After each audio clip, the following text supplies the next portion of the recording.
Yeah, so welcome back to the Amir show. We've looked further into the news. Now we got um, Jerry Seinfeld trying to say that, you know, um, saying free Palestine is like basically giving support to the KKK. That's coming from somebody who his boy said racial shit, on stage, Kramer, if you even remember the show at all. So look at all these people these idiots who are supporting Israel: Benny Shapiro, Michael Rappaport, whatever his name is, which I came at him already about a lot of the things, but we're going to have to get into more of that as well and hear from other sides. American taxpayers who are desperate for a better life here in America. They need to hand over billions of dollars to the Israeli government and the IDF, and we need to shut the F up about any of our critique. AIPAC is evil. AIPAC is evil. Evil. My fellow Americans, are you okay with that? Are you okay with a lobbying group representing the best interests of a foreign government telling you you need to bust your ass every day, work a job that you likely hate, and have a portion of your earnings taken from you by our federal government and funneled to the Israeli government so they can commit atrocities in the Gaza Strip? Are you okay with that? Because I'm not okay with that. And nothing gets under my skin more, okay, than hearing these pieces of crap say things that make it clear that they feel entitled to our money. Entitled. That gets under my skin more than you guys understand, okay? So, a lot of times these MAGA maniacs always talk about, foreigners and stuff like that, and they don't even care about all their tax dollars going to Israel. You never hear them talk about that. They could care less about that at the end of the day. You know what I'm saying? They don't sympathize with it. They don't care. You know what I mean? And that's basically what it is. It's a fucked up situation that we're dealing with, and yeah, once we're working, we're working what Anna Kasparian said, I agree with, and then you know um more to come on that. You know what I'm saying? Like Candace Owens, you know what I'm saying? Like what she described was them basically they're demonic, and they are. You know what I'm saying? Just trying to map out a lot of these things that are slipping people's mind, and people are like forgetting about it. Israel, and I don't think that Jewish Americans should support Israel. And I hope that they're now having those conversations. I see many of them recognizing that they have been propagandized into believing they have to support this demonic state. I'm joined now by my friend Dumasani Washington, CEO of the Institute for Black Solidarity with Israel. Dumasani, what did you think of this podcast? This is beyond Raj.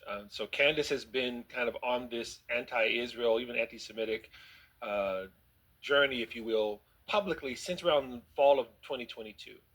And so it has just escalated. And like they shut it down just because, she's actually, stating what is going on, and people want to blame that. They have no idea. You know what I'm saying? Saying that she's lying, that she's forcing the deal, that all of this is a propaganda tool. The main things that they always want to bring up is usually three things: Hamas, human shields, and October 7th. Those are the only things that they want to talk about and highlight like they mean something, and they really don't. I don't even see why they still try to make something out of any of that, at all. A bag of flour could cost any one of these Palestinians their life.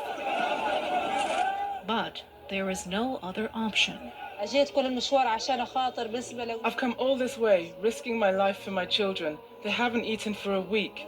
I've been suffering from a lack of food, moving from place to place, looking for something to eat.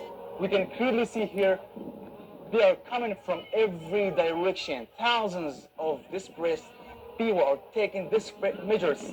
In these attempts, many people have lost their lives.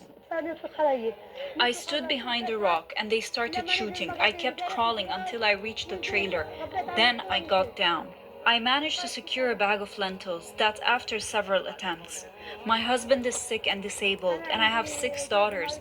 That's why I'm the one who goes to get the aid. I don't have sons or boys who can bring the aid for me. The aid is soaked in blood. Let's be honest. That's the reality. Why do we come here? For a bite to eat. There is nothing at home. We have no choice. International aid agencies can't get into Gaza, locked out by Israel's siege on the Strip. The United Nations says more than 1,000 Palestinians have been killed in Gaza while searching for food. Sawad Nasser's son is one of them. For flour and food, he kept on saying he wanted to eat, he wanted a piece of bread. That's why he went. He's gone now. God have mercy on us. So those are the translations of, the people from Palestine, what they're dealing with, and it's not just Palestinians speaking out about it. Even Jews are speaking out about it. Manny Pattington from Homeland spoke out about it as well. They had different things to say, but, like political wise, but, you know what I mean? Even other people who were pro-Israeli are now speaking out. They have a different shift now of how they think. I hate the way some people are using anti-Semitism as a claim for anybody that is critical about a certain policy. As far as I am concerned, compassion for every person in Gaza, is very Jewish. And the fact that I abhor the policies of the leader of that country does not mean I'm a self-hating Jew or I'm anti-Semitic. You mean Netanyahu when you say the leader of that country? Yeah. Benjamin Netanyahu. Yes. I feel this is the behavior, the politics of what he's doing is the worst thing for Jewish people. It's like lighting a candle for anybody that has any anti-Semitic feelings. It's creating an ego. Would he like to be the next Red Pirate Roberts? And the Inigo Montoya actor, who was me, said these words, which I did not really know what they meant, that William Goldman wrote, which I think are the singular greatest words I've ever read. I have been in the revenge business so long. Now that it's over, I do not know what to do with the rest of my life. And I ask Jews all over the world to consider what this man, Benjamin Netanyahu, and his right-wing government is doing to the Jewish people all over the world. They are endangering not only the state of Israel, which I care deeply about and want to exist, but they are endangering the Jewish population all over the world. He is the most dangerous thing, not just since October 7th.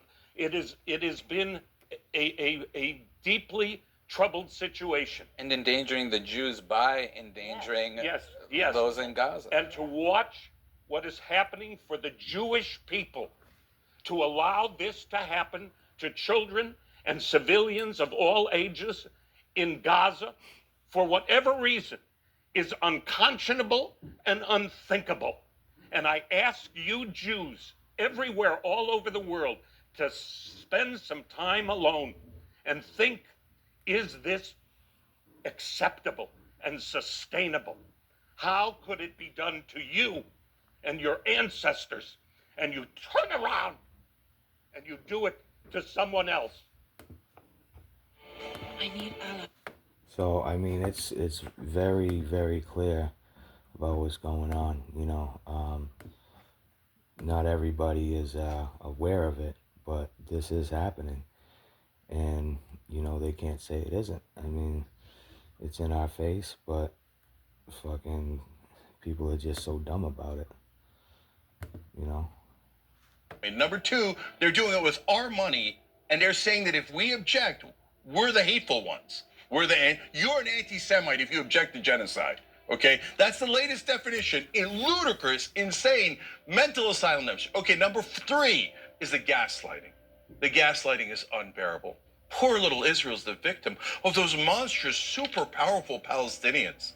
Oh, the Palestinians are oppressing the poor little Israelis. That's why they had all to be murdered and slaughtered. Their children are terrorists too. So the gaslighting is unbearable. So so much of it is mainstream media's fault. And lastly, guys, this is among the most important issue, and it's connected to money in politics. Do we control our own government or don't we? No, we don't. So this is not a small issue. Do we have sovereignty? Do we actually have a democracy? Is this America? Or did I accidentally immigrate to a colony of Israel? Number one, there's a genocide.